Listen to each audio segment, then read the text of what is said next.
The guy that I had, he's great. He's great. He's great.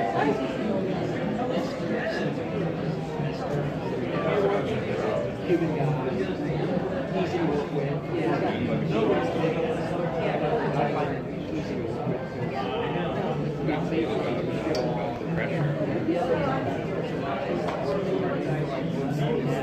Mostly internal. Obviously the cause, the effect, so mostly average. There's a lot of internal pressures. Use technology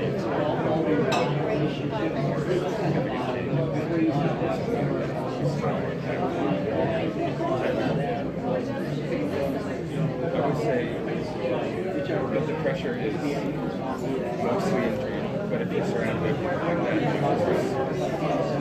like-minded people want to come together and exert that pressure themselves next to other people who are exerting that pressure on themselves. So yes, you see some of those sometimes it's like-minded people, but it's mostly it's not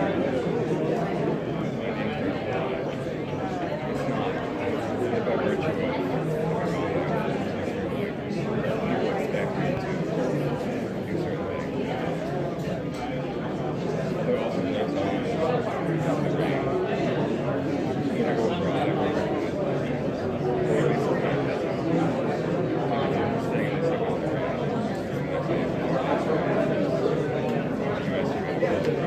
Sorry, we have to piece here. Sorry about that.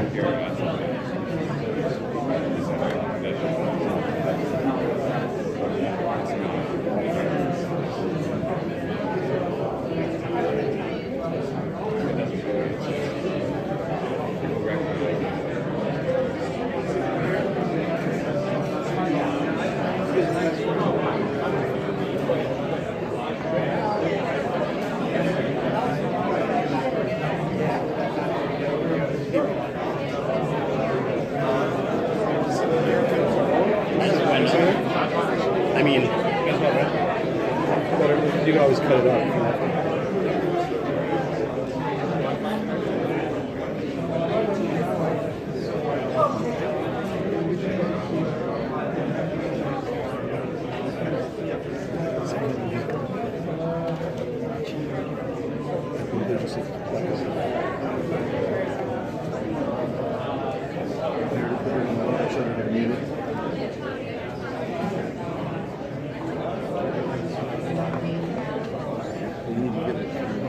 Good to turn it off and play it?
Good evening.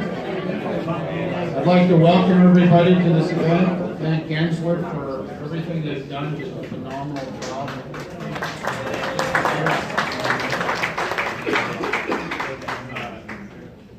And do want to mention that we do have room in our seminar series. It was just mentioned to me that's opening up. It's one of the best events that the MIT Club puts on. If you're interested, there's still room available for that one. It's on energy this year. Move fast. Move fast. It starts next Tuesday. And the person who's arranged this is running away.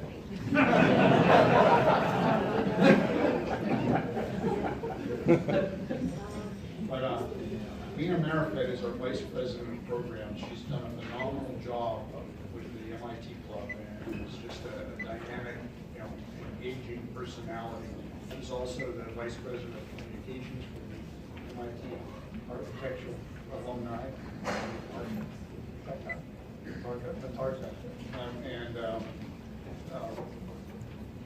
Without further ado, I'd like to introduce Jacob, who's the president of MITArchA, and then Mina will be coming up to introduce our very esteemed speaker.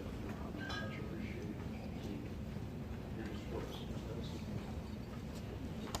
Thank you, Gene. Good evening, my name is Jacob Kane, MArch 2000 and president of MITArchA, the MIT Architecture Alumni Affinity Group. I want to welcome you to tonight's reception marking 150 years of architecture at MIT.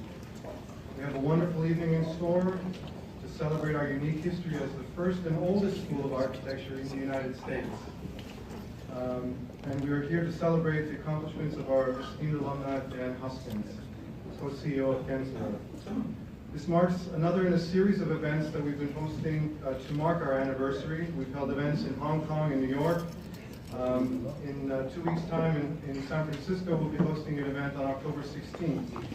And then in the new year 2019, there will be an exhibition at the MIT Museum and a symposium in Cambridge at MIT. MITArchA was founded in 2015 and sanctioned by the MIT Alumni Association. And our mission is to find creative ways of bringing our alumni community together with current students, faculty, and the Institute at large, to showcase architecture and design that comes from MIT. And tonight is an inspiring demonstration of the magic that happens when we come together, the friendships rekindled and strengthened, and the new ones formed. I want to thank the MIT Club of DC. It's the collaborations with these established regional clubs that have made this really successful.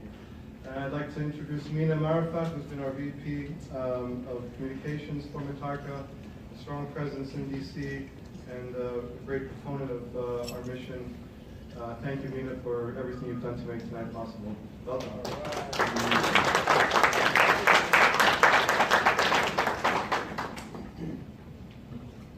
On behalf of MIT, of the MIT Club of DC, of MITArchA, and of AMITA, the Women's Association of MIT, and BAMIT, the Black Association of MIT, and all the friends and guests that are here today, architects and non-architects, I first would like to thank Diane for graciously inviting us, and to her staff, to Linda, Cindy, Robert, and beyond everyone, Meredith. Meredith, I wouldn't be standing up here without you, and you know the reason. So never wear white when you come to a party that serves red wine. Just when you don't expect it. So thank you, Meredith, for loaning your beautiful gown to you. It is indeed a privilege to have Diane as our gracious host for this 150th anniversary of MIT Architecture Program, which, as you know, is the first in North America. And I got, frankly, very tired of people saying, oh, you studied architecture at MIT? I didn't know MIT had a school of architecture. And so we are now embarking on making people realize that, yes, indeed, it was not only the first school of architecture, but the influence of MIT spans a century and a half across the globe.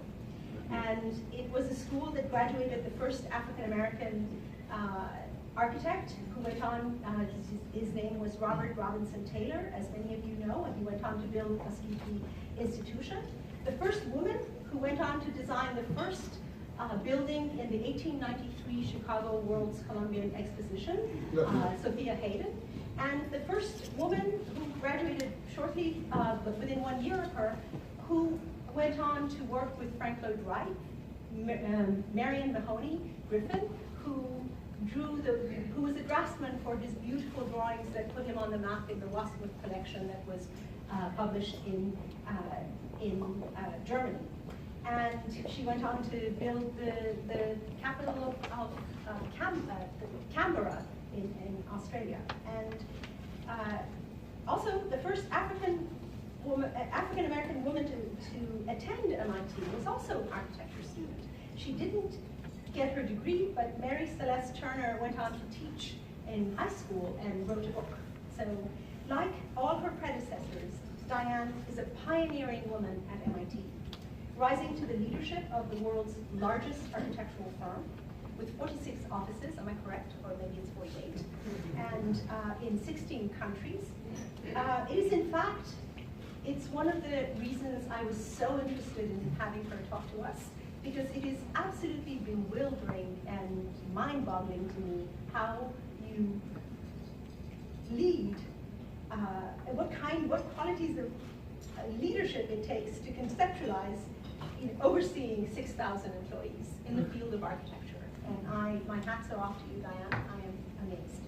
So you have all received the invitation and know of her amazing accomplishments. FAIA, NCARP, she's the chair of the board of Gensler. She is one of 2 co-CEOs. She is on the East Coast.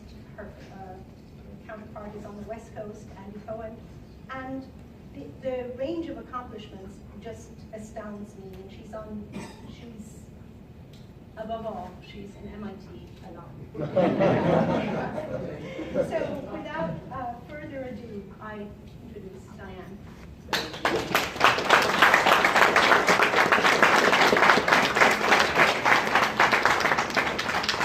Wow, what an intro. And, thank you, Nina.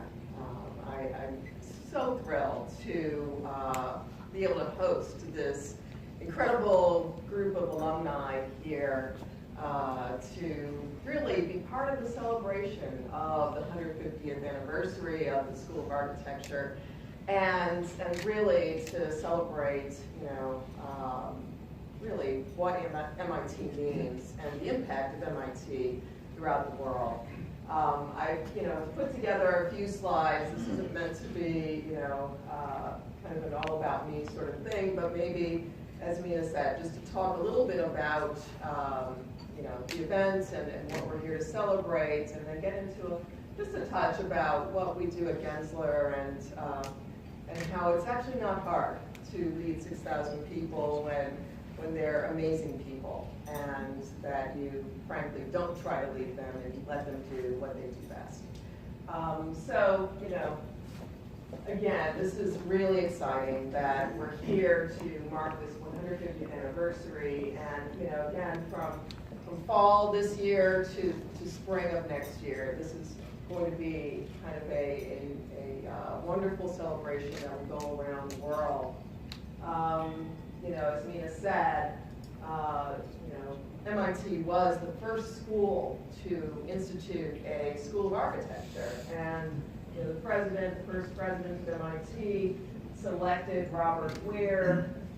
William Robert Ware, to create a course in architecture at the Institute. I love this quote. It is the aim of MIT to ensure that the architecture of the future shall be worthy of the future. And that is an incredible aspiration, and I truly believe that MIT is doing that. Just some, milestones, as Mina referenced several of these that are truly noteworthy. Of course, MIT was founded in 1861, and our School of Architecture opened in 1868. The first female actually graduated from MIT in 1873, but the first female graduate from the MIT School of Architecture, Sophia Hayden, graduated in 1890. And as Mina said, the first African-American graduate of MIT was an architect, and Robert Taylor graduated in 1892. And, again, just so many firsts. And also just the fact that, in this time, and we're going to talk about diversity in a minute, but in a time where we know that it's so important to be inclusive and diverse, MIT was embracing those ideas early on. And then, just such an incredible, series of milestones of kind of offshoots or the broadening of the idea of architecture to, starting the School of Urban Planning, to the, Center for Advanced Visual Studies and programs in art, culture, and technology, to the Media Lab, to the, Center for Real Estate, and, the Center for Advanced Urbanism. And then a program, a degree program that just launched, I meant to add it to this, I believe, but it launched this year, is really looking at the intersection of urban planning and data. And again, first in the country that's bringing that type of course focus into the world. So, again, really something for all of us to be incredibly proud of. And as Mina said, we need to know our history and help people to understand, and also for us to continue to increase the impact in a world that needs, this kind of way of thinking about places. And, MIT today in the School of Architecture, 309 students, the breakdown of grad to undergrad. I always thought it was interesting, many of you went to course 4, and you're sitting there in studio, and most of the students are graduate students, and you're an undergrad. It never quite dawned on me that that wasn't everybody else's experience as undergrads, but it was incredible. Obviously, it added to the challenge of being an undergrad at MIT. The gender breakdown is phenomenal. When you look at 179 females to 130 males, it's phenomenal to see how we are really witnessing incredible diversity. And this is reflected in probably most of the architecture programs around the U.S. The challenge comes in practice and making sure to continue to see that kind of diversity throughout. And then U.S. and international, and again, MIT has always been a global community. So, just to talk about a little bit of the School of Architecture during the time that I was there, John Hambrocken was the head of the Department of Architecture at that time. And, again, I think for those of you, how many course 4 folks are here? A few of us. I don't know about the other schools and courses at MIT, if there was so much influence of whoever was the head of the department that it would really guide almost everything about what you learned. But that was true in the School of Architecture. Whoever, the individuals who were the head of the department really had a massive influence, and of course, many of those key professors did as well, because they really guided the point of view from a theoretical standpoint of how you think about space, how you think about building things. And so, again, John Hambrocken was a very interesting individual, it's funny, you find out more after you've left than when you're in there. And, you start, what that guy was really all about. Some of these people were kind of dangerous, actually. But seriously, they were controversial in not being in the mainstream necessarily, and really moving into new ways of thinking about architecture. And a lot of what Hambrocken was thinking about was, how there are elements that are structural and fixed, and then there's elements that are very temporal and ephemeral, and that those elements need to be much more about how the users wanted to guide the direction of those spaces. Pretty controversial, apparently. I read a lot about him. But, it led to a lot of the thinking that really led to, the architecture machine and what MITArchA was doing, and ultimately what we've seen in terms of the creation of computer-aided design and AI today. So, when I was in studio, I don't know who else was in studio and had this as your home, but this is what it looked like. The rest of the courses, I don't think you guys had places that you worked at were like this, but your studio space was kind of in this magical world of self-created building parts and pieces that was quite a liberating type of experience, and again reflected that point of view that was coming through from the leaders of the department, and again reinforced a bit of a rebellious sense of against even modernism at that time, or even formalism, because this was kind of the opposite of that. Of course, I had to dig up my senior project. I'm just so proud.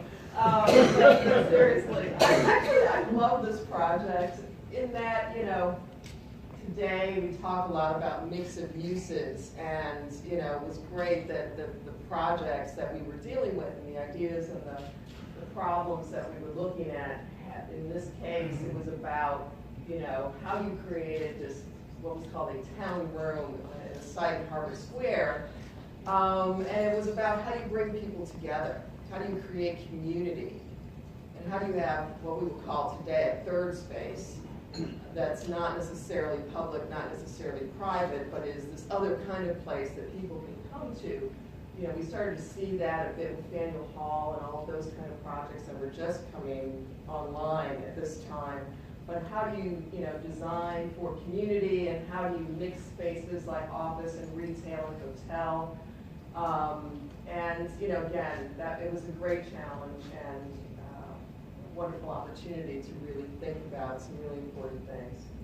So, after leaving MIT, I went to work for Skidmore, Owings & Merrill, which, at that time was the largest firm in the world. I think we might have had about 1,000 people. I went to work in the Chicago office, got to experience what it was like to work on tall buildings and a lot of steel and glass, and really learned the craft of building things and really enjoyed it quite a bit. But also enjoyed the idea of a large firm. I think that imprinted on me fairly early that there's something really powerful about a firm that can impact many places and be involved in projects that were very complicated. That you could have different skill sets of people coming together and everybody bringing what they do best and really being able to create something that, just kind of blows your mind. So, following that same path, ultimately I landed at Gensler, and I actually started, as leader of this office in Washington, D.C., and came in 1995 as head of the D.C. office. And 10 years later, I was asked by Art Gensler, our founder, when he turned 70, he decided he needed to turn over the reins, although he's 83 and he still comes to work every day. Cornell grad. So in 2005, Andy Cohen and I were asked to be co-CEOs of Gensler, to take the reins and help to drive the firm forward. Andy is in Los Angeles, I'm here. We are, we demonstrate to the firm every day that you don't have to sit in the same office space, that you can work together, which is something that we ask our people to do. As Mina said, we're in 48 different locations in 14 countries. But what's mind-blowing is that we do, even last year alone, we worked in 90 countries. So our people are in different places and our projects are all over the world. And so the fact we sit in 2 different cities that's not a big deal. So just to talk a little bit about Gensler, we just literally passed the 6,000 mark in terms of our staff. I should say our firm was started in 1965 in San Francisco by Art Gensler and his wife. And Art was a very unusual person. He was an architect trained at Cornell, but decided to focus actually on interior design, commercial interior design, which was really unheard of at that time as a place where architects would focus. That was more the realm of decorators and furniture people, but serious architects didn't really get involved in commercial interior design. So Art is really considered kind of the person who invented and started that entire professional practice. But from that, we as a firm started doing office buildings and started doing all types of different projects, because once you really understand how people use space, you can pretty much design anything. And that's really been our path. And we have a number of different areas of specialization, everything from office buildings and workspace, but also airports and hotels, and as you'll see in some of the projects I'll show you, fairly significant large projects. But again, our team is a very diverse team, and we're very proud of that. That people come from different countries, have different backgrounds, speak different languages, come from different universities, and that we're united by a single culture. And of course, as I like to say, there's no architecture without technology anymore. I think the pendulum swung around the early 90s, where the way we produce our work in architecture is by the means of the computer. It was CAD at that time. Now we use building information modeling, and again, a whole host of different types of platforms for everything from the computational side and the collaboration side to the delivery, which is kind of the horsepower of how we produce our drawings and using 3D modeling. But this is really the crux of how we do what we do. It connects us, and creating that unified platform is a massive challenge, because you want to have a unified platform, but at the same time you want to continue to evolve it. So you have a lot of experimentation as well, and a lot of co-creation with our suppliers. But one of the things that I'm really proud of in terms of my impact on our firm was launching the Gensler Research Institute. Right after becoming CEO, it's always that one thing you would do if you were in charge. That was at the top of my list. If I was ever in charge, I would start to invest in research. And, that comes right off the bottom line. So that's not a small thing when you have to convince your board and the other leaders in the organization why it's important to invest in research and why we need to do research. And we literally today, we invest probably 1.5 to 2 million a year on research, which, to some of you who work at massive engineering companies, maybe that's not a lot. But for an architectural firm, it's above and beyond what any other firm has ever done. Through this research, we've really transformed our own practice. And the Research Institute is not a group of people that sit in a corner or in New York or out in San Francisco or somewhere. Literally everyone in the firm is involved. Every January, we ask for proposals for research projects from our folks. And we, evaluate the proposals. We get, several hundred proposals. People form teams. They have a sponsor. They have to kind of, create the proposal, what it's going to cost, how long it's going to take, and what's the value proposition.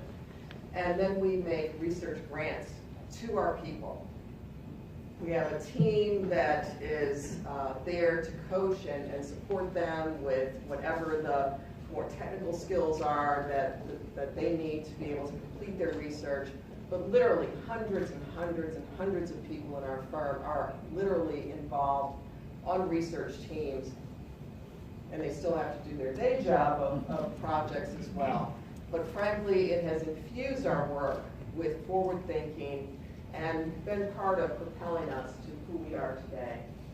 We created things like the Gensler Experience Index, and this was research that we've done on the connection between space and experience, and how you start to understand how experience is different in different kinds of places, and how architecture really does start to shape around those experiences.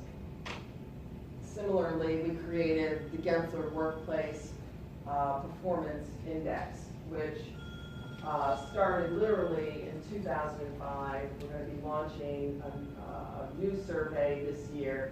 But basically, the Workplace Performance Index, in a nutshell, really helps what we do is we use that index when we're working with the client to understand how their workplace performs as in pre-occupancy. We use those results to guide our design, and then we're able to show our client afterward how the performance of their workplace has changed for their people. And then our commitment to the environment, and these are publications, literally Impact by Design 2018, just launched this week. We literally are, it's all about metrics, right? If you don't measure it, you don't know if you did it or if you didn't. And so we are committed to understanding our impact as it relates to the work that we're designing every single year. And in our reporting, you'll see if you go online and look at 2018 Impact by Design, we designed 1.5 billion square feet of space last year. And because of our efforts around net zero design, we saved 11 million tons of CO2 from not going into the atmosphere. And that's our commitment to continue to lower the bar, if you will, or lower our impact, lower our footprint in our own projects, because, by the way, we are the largest architecture firm in the world, and therefore recognize that our projects, if we make a difference on what we're doing, it impacts countries and cities all over the world. So, speaking of, we have 4,300 clients. Last year we did 10,000 projects in 2,500 cities around the world. And, again, it's an extraordinary experience to be part of a firm that is involved with this reach, and more than that, a team of 6,000 people that really work together as one. And that's really the magic of it all. And again, we go back to kind of what MIT is all about, and maybe even more about where MIT's future could be by really looking at how things connect. Because it's the connection of these 6,000 people. It's the connection of people with different disciplines. We just added digital experience design as one of the disciplines within the firm. Again, how those things connect is what allows us to do what we do. And again, a borderless and streamlined technology that connects us all. So there's a book that's, we have copies of it kind of all over the place, and I really would encourage all of you to, pick one up. This is our design forecast that we are launching literally. In fact, you kind of are the first folks to even get it. It's coming out in about 3 weeks of being sent to our clients. And this is our annual, you want to say our annual report, but this is really our annual forecast, our annual look at where is design going and what's happening with design. And really, what is that conversation about design that we all need to be having? And we believe that it's about really shaping our cities and shaping the future of our cities. Cities are laboratories for innovation and economic engines. And as we all know, that more people now live in cities than don't. And this is, kind of the first time in history where we have crossed over that 50% mark, and when you start to look at projections, that number is just going up more and more. So what happens in our cities, frankly, is where the world is going, because that is where the majority of people live. So paying attention to how we design our cities and how we can impact our cities so that they are better for people is really important, and it's part of what we think about every day. So when we look at kind of work and lifestyle in the broader sense of cities as a whole, you know, how work and high performance buildings and workplaces create higher performing organizations and people. You look at lifestyle and you know, what that kind of social side of life, how convergence of place and uses and choice, that notion of mixed use, but the idea that people are really looking for how things come together and connect, and then again, how cities, through that diverse mix of uses, create thriving ecosystems for the people that live there. And I just wanted to walk through a few of our most recent projects. Literally, this is a headquarters for Gusto. They're a technology startup in really the human resources space, and really reflecting, I think, a great example of how workplace is changing. We all heard of co-working and WeWork and those things, but that's really coming right into every workplace now. You know, how people connect, that social piece being there, and then all the other types of spaces that support people optimized in their work. This is NVIDIA's headquarters in Santa Clara, California. It's the first phase. We're in the process of designing the second phase. And, you know, again, how important these headquarters projects are now, because these companies realize that it's all about the people in their organization and creating an environment that brings them together as a community, but also where they can attract the best and the brightest. Similarly, for Hyatt in Chicago, their world headquarters reflecting their brand, but also some of the same themes. And Johnson Controls headquarters in Shanghai, which is probably one of the most high-performance buildings in the world right now.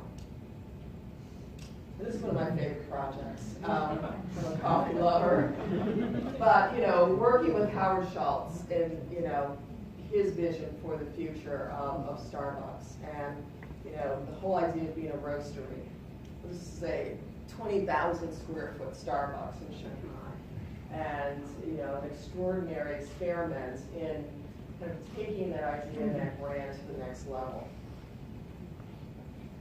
And then in Boston, the new Boston Garden, working with Boston Properties to really, you know, again, this kind of exemplifies, as I was talking about earlier, my senior project. You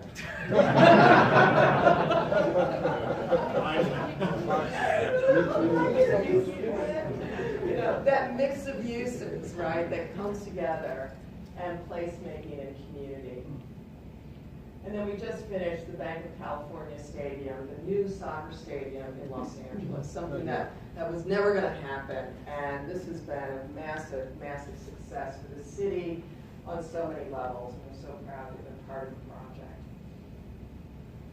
And this is a project I'm very proud of, which probably most people have never heard of, which is the share of downtown Doha in Qatar.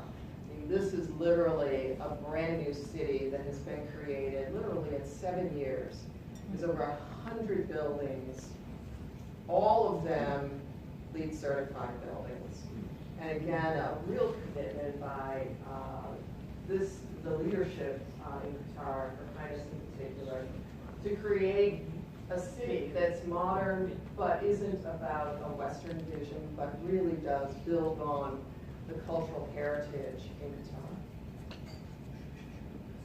And Shanghai Tower, which we're very proud of. This is the second tallest building in the world. And, you know, again, we were in a global competition to win this project against, you know, people who built a lot of these towers, Foster, KPF, SOM, and Gensler, that had never done anything above maybe 30 stories. This building is 130 stories. And you know, the strength of the concept, the strength of our lead designer, who was born and raised in Shanghai. And the fact there was going to be a team right there in Shanghai designing this project for their country was everything. And so they awarded it to a firm that had never done a high-rise before. And again, it's a remarkable building that has, again, you could go into a whole lecture on what this building is about in terms of sustainability, but it's also about community. Because where each of those bands is a huge atrium space. So it literally is a stacked garden or a stacked series of amazing people spaces. And that whole idea, it's about the inside, not just the outside. And that's something we're very proud of in this building, and really doing a mega tall building that really is about places for people.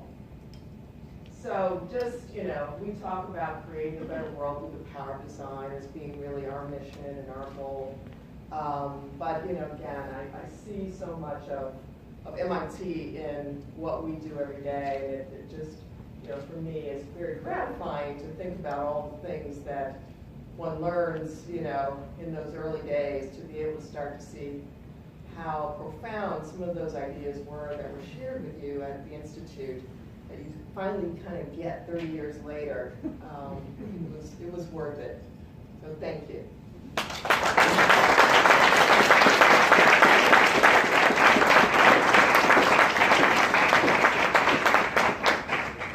Thank you, Diane. Thank you so much. This was wonderful. And now we're going to switch to a little bit of a Q&A in the style of Christian. How many listen to Christian Amanpour? I was about to say Charlie Rose, and then I was like, no, Christian Amanpour. I'm very happy to have this cute question and answer period, and then we will open up to questions from you. So if you want to think about questions you want to ask, please do.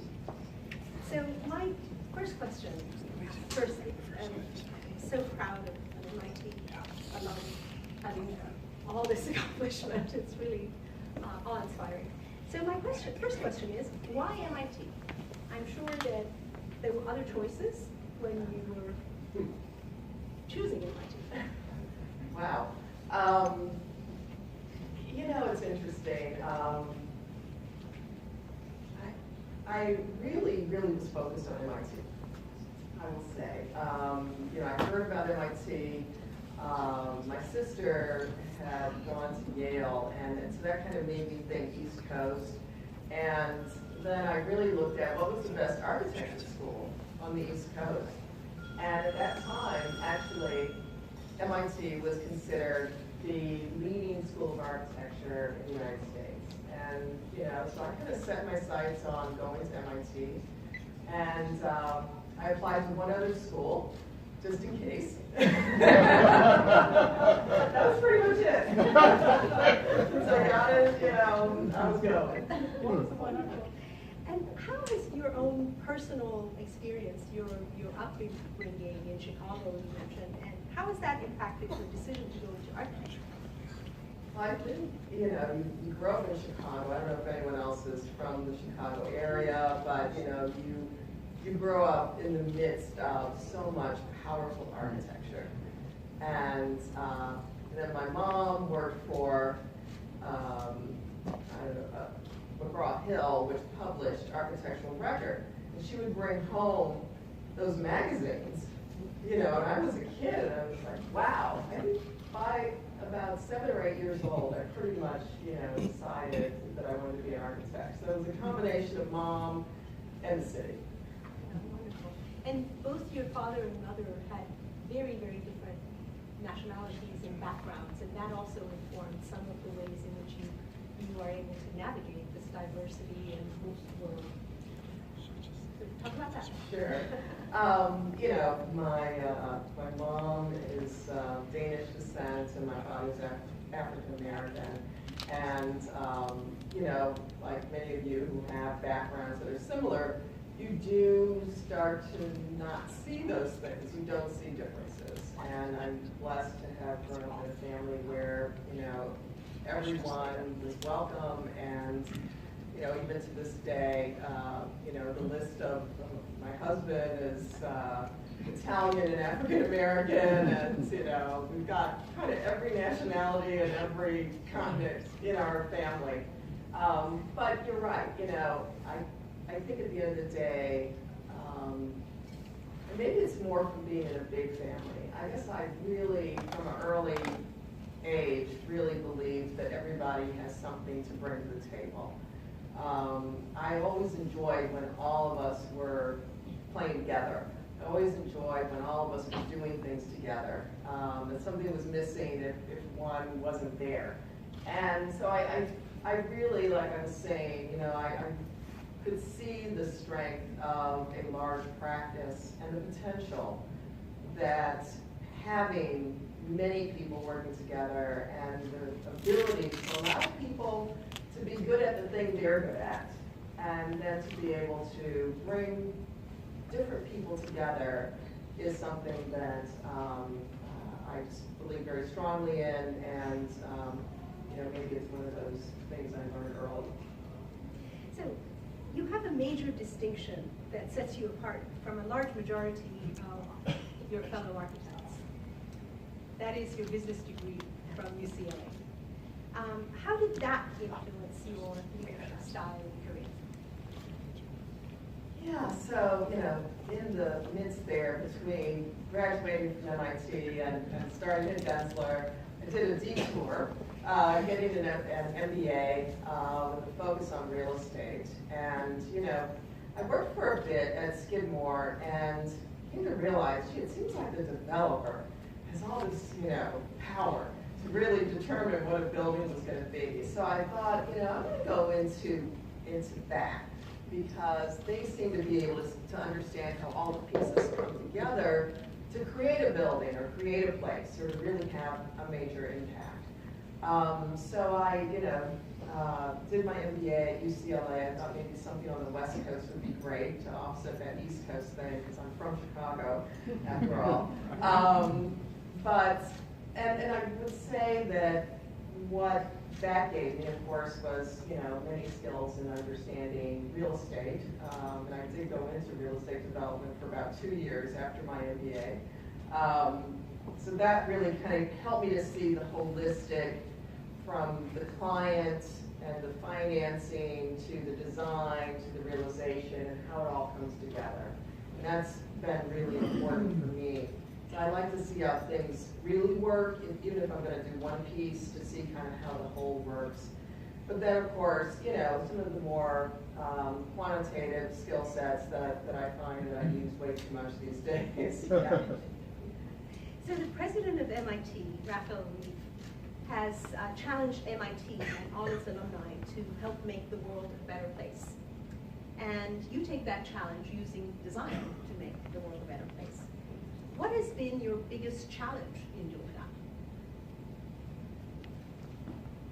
You know, it's that balance, and you know, something that we really talk about a lot here is that every project should make a difference.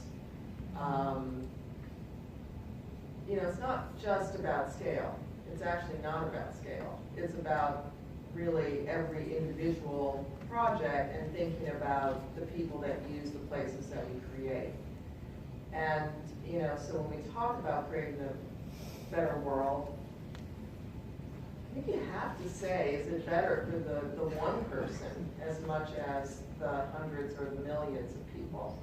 And if you bring that kind of thinking into every project, then, you know, the person who's working on something that's small doesn't feel like, oh, this isn't important.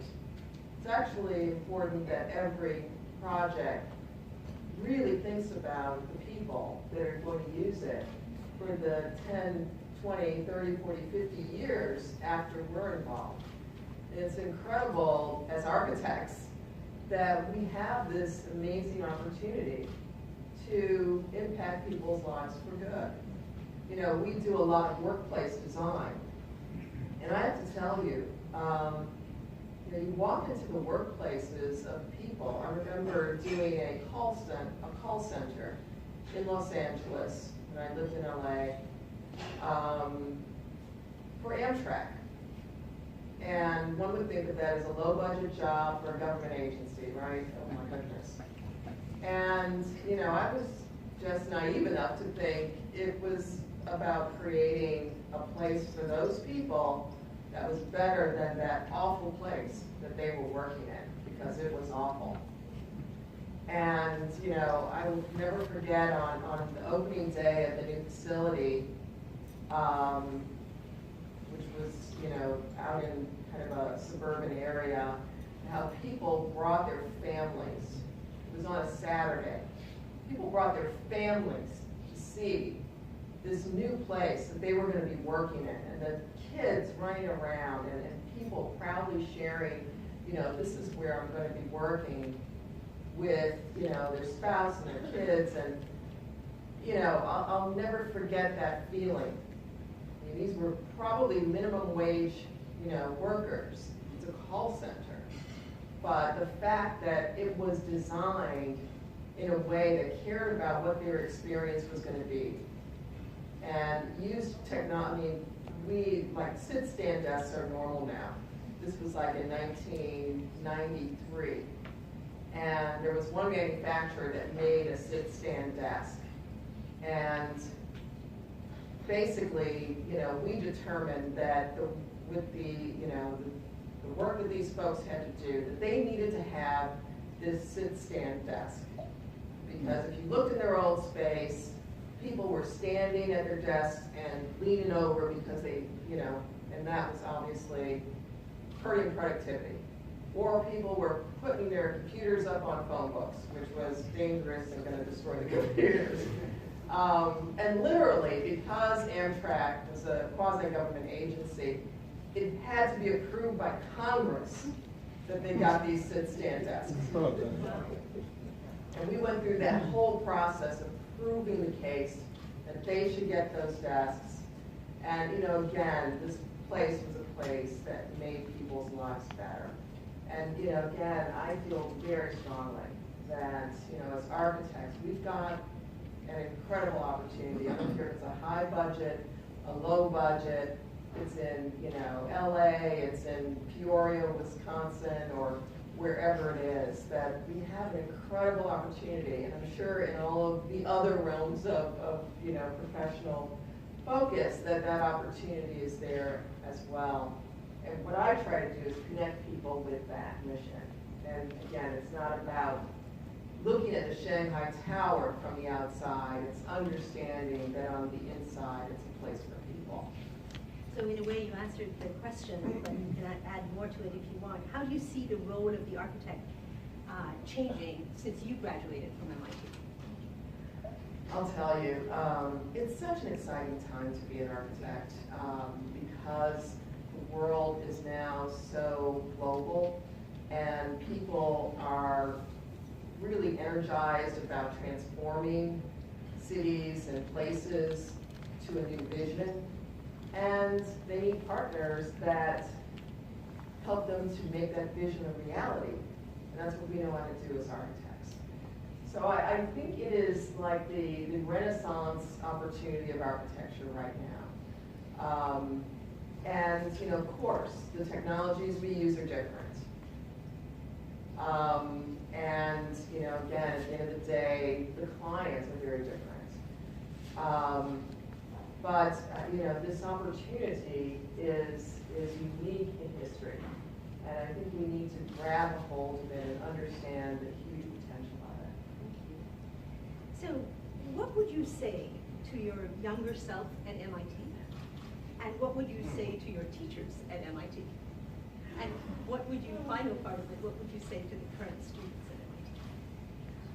What would I'll tell you, if I had to say to myself, it would be like, you know, Don't date that guy. He's a good guy. He's a good guy. Right. No, but seriously, I think I would say don't be so afraid. You know, don't be so worried about, you know, getting out or, you know, such a straight line to finish. You know, really kind of pick your head up and understand a bit more about the context, about, you know, who that head of the department was, and what was his history, and how important that is to understand, and a whole host of other people that were there that were so really, accomplished and were on a mission themselves, but I didn't see it. I was just looking at the projects, what needed to get turned in, kind of getting a little bit by osmosis, something.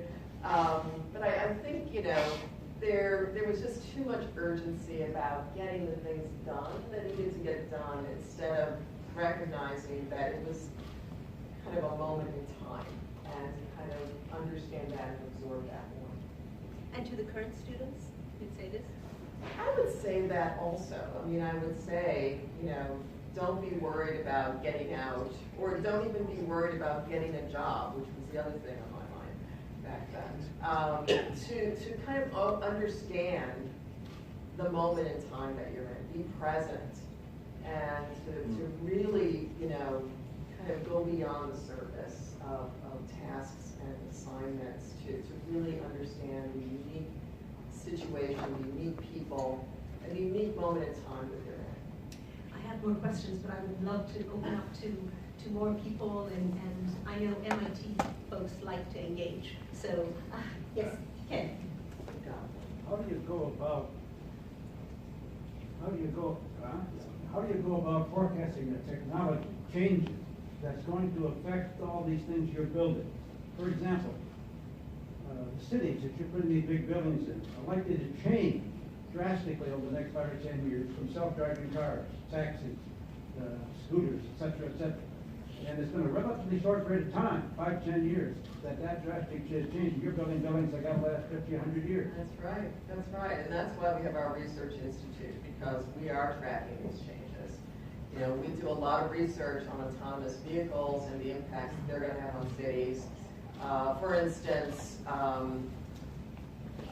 parking garages, which we obviously, with autonomous vehicles, the idea is that this car, continues to operate. It doesn't just sit in a garage for the whole day while you're sitting in your office or doing other things. So we don't need the level of parking that we have.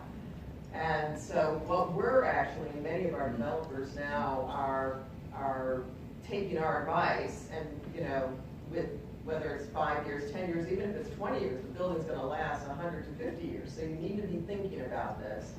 And you need to think about what are going to be the other uses that could be in that parking garage that you need today, but you're not going to need tomorrow. But the other part is, as we all know, parking garage slabs are tilted, right? So that is the big change that has to happen right now, is that we have flat plates, that the ramps are going to have to be off, off to the side. Actually, that's the way parking garages used to be. It's more expensive to do it that way, and it takes more land. But when you look at that longer term, you have to go back to those flat plates. You have to have the floor-to-floor heights to have the kinds of uses, be it residential or other types of uses that are going to be able to go into those parking garages. But as we all know, there's a lot of existing garages, and my gut tells me that there's going to be a lot of demolition. Thank you. This has been fascinating. One, I'm not an MIT graduate, and I'm an aspiring architect. And I wish I'd had you as a professor or mentor 35 years ago. I want to ask you a more practical, local question. Are you familiar with the WARF project here in Washington, D.C.? My wife and I lived near there. We moved out before it started because it was going to be a 10-year project. It's mixed retail, residential. It's taken like 15 years to get done. It will be another few years. Are you familiar with it? And what are your observations? Well, I am thrilled that Washington D.C. is starting to find its soul in a lot of these new amazing developments all over the city. I have to do a shout out to my husband, Mr. Hoskins, who was deputy mayor when a lot of this really got activated 6 years ago or so. And so I would say, hey.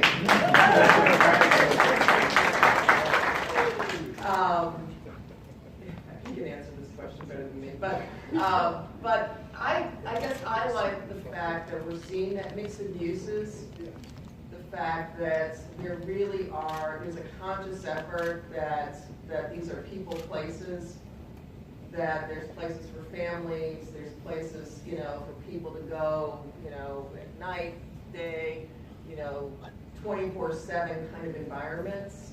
I think we've all seen how cities, and DC is a great example of a city that is designed the wrong way, where you split up everything into, here's the office buildings, here's the monumental part, here's the residential part. I mean, thank God we have a height limit at least. But I think these developments are all doing things in the right way. Like you said, they can happen a little bit faster, right? Please. Oh, okay, let's change the boundary conditions. You're working with new technologies, new environments, and so forth, in a very well-known place. How does your architectural experience, in your view, inform the movement of humans to Mars, Europa? What can you bring to that development, working with people and your feeling about spaces, perhaps, that NASA's not going to do it because they're focused on just whether you live or die? Well, I love this question. In a group of MIT people, it's a real question. It's not science fiction, so let me give a real answer. I mean, you're spot on. We have to bring a human-centric design sensibility to where we're going, because it's we're sending human beings. Now, there's a whole host of other conditions that need to be dialed into what we have to solve for, from the gravity issues and what happens with no sunlight or different cycles of the day and so forth. But we really need to profoundly think about the experiences that people are going to have. I mean, in every movie on space, it doesn't look very appealing. It really doesn't. And part of it is no one's really thinking about how it needs to be designed so that it really is a place where human beings thrive. Perhaps it's not appealing because we haven't solved the problem. Exactly, exactly. So sign me up. Okay. Dan, thank you so much. Miriam, thank you. This is a wonderful event, and thank you for bringing all the MIT alumni together. I had a funny question. If you were the Dean of MIT Architecture today, what would be the first thing you emphasize in MIT Architecture pedagogy? Wow. Okay. Great question. And actually, I just got on the visiting committee literally a couple of months ago, and I really do want to have that conversation with the dean and others. Look, architectural education has really, it's saying what everybody is saying, but it's a bit out of step from where the practice is today. I believe actually MIT is further ahead than most of its counterparts. I speak at a lot of schools. The model that has planning, it has digital, it has the media lab, it has real estate, it has a much more holistic view of architecture than any other program out there, bar none. So we are so far beyond what other schools are doing or even thinking about. But I would say that we need to integrate this thinking more, and that Cincinnati does an interesting thing where they require a semester of practice to get your degree. And I wonder if that would be an interesting idea, but maybe taking it into a more modern way of configuring it. That maybe you don't have to leave campus, I mean, or who knows, or somehow you're connected in all the time with the firm for your entire studio experience. But you know, there is a real need to be thinking deeply about how research should be a fundamental part of architectural process. And, you know, we do a little bit of investigation at the beginning of projects, but there really needs to be this mindset that as an architect, you're also a researcher.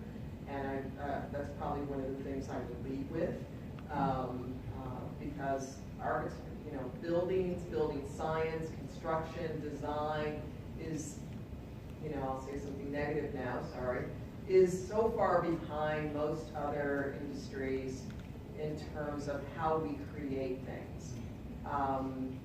You know, in terms of innovation, we still build almost identically to how we built 75 years ago, 100 years ago. Almost the same materials. And we all know that there's so much more we can be doing. The problems that we have, we could solve if we could address the materiality of our buildings. And the solutions are out there.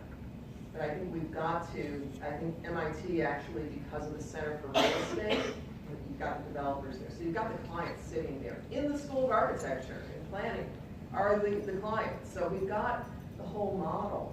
And we could really begin to be the genesis of the future of construction and design. We need more visionary thinkers. That's John. Thanks. This is a really fascinating talk, and I really appreciate your focus on impact and people thriving. I'm not an architect, I'm a publisher, so it's nice to hear that your mom worked in publishing. But my question is, you get all around the world, which urban center, city, whether large or small, which one do you think gets it the most in terms of, you know, helping people thrive, the whole, you know, mixture of, you know, both diversity and, you know, communication and infrastructure and transportation? Which city do you think really hits it? Wow, that's a tough question. I think there are cities that do parts of that equation well, but I don't believe anyone has it all in every category. You know, I would say New York is an incredible place to work, but I would never want to live there. You know, and it's like cities almost have optimized around a piece, but not the 360. And that is really the challenge right now. I think you see everyone trying to put the pieces in that they don't have. Like LA right now is frantically trying to increase its public transportation. This one's better. People have been trying to do for 50 years. Or, you know, move people into downtown because it's a ghost town, you know. Or, you know, Chicago dealing with these huge areas of land in the, you know, the south side, just south of downtown that are vacant and frankly could be amazing places. And, you know, housing projects used to be there. But, you know, frankly, I think DC, interestingly, has a great opportunity because it has this height limit, which a lot of people say, man, I wish we had skyscrapers, but it's a very livable place. It's a very walkable place. But we need to perhaps think about on a macro level how we would make it a more livable place. What would we do? Maybe some of these buildings should be residential and not just office. Maybe we need more retail. Maybe there needs to be more green space. But, you know, at the end of the day, because cities are now, you know, the place where people live, the place where people are spending their lives, we need to create, you know, the great models out there and continue to raise the bar as to how we create places where people thrive. Please, we'll have 2 more questions, and then I'll ask one last question, and we'll let everyone speak to Diane. First of all, I want to thank the speaker for an excellent presentation. as a civil engineer with 4 degrees from MIT, I really appreciate the architects. We've participated in your celebration of 150 years. This is our 3rd event we are attending with my eldest brother, His Royal Highness Victor Fimba is right here, and 2 architects, Dr. Tolo Dulami and Chris Bandon Biboum. They are here as my guests tonight. I have 2 related questions. I noticed in your plot of the reach of this of your organization that you haven't quite made it yet to West Africa. Do you have any plans for that? That's the first question. The related question is this, that there's great work that you are doing as architects in the rural areas, but